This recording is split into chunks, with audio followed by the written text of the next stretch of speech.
হামলার সময় পাকিস্তানের সীমানায় ভারতের কোনো যুদ্ধবিমান ঢুকতে দেওয়া হয়নি বলে জানিয়েছে পাকিস্তানের সশস্ত্র বাহিনীর আন্তঃবাহিনী জনসংযোগ পরিদপ্তরের মহাপরিচালক মেজর জেনারেল আহমেদ শরীফ চৌধুরী।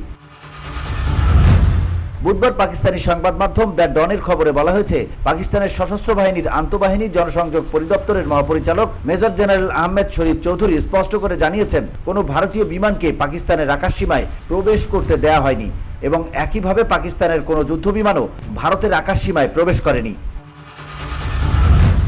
এক সংবাদ সম্মেলনে তিনি বলেন, কোনো সময়ই তাদের কোনো যুদ্ধবিমানকে পাকিস্তানের আকাশসীমায় ঢুকতে দেওয়া হয়নি এবং কখনোই পাকিস্তানের কোনো যুদ্ধবিমান ভারতের আকাশসীমায় যায়নি। ভারতের আগ্রাসনের বিরুদ্ধে পাকিস্তান সেনাবাহিনী পুরোপুরি জবাব দিয়েছে এবং একাধিক ভারতীয় চৌকি ধ্বংস করেছে।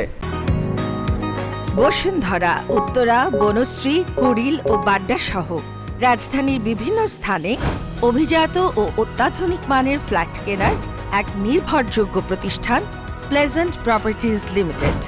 তাই আপনার স্বপ্নের আবাসনের জন্য আজই যোগাযোগ করুন।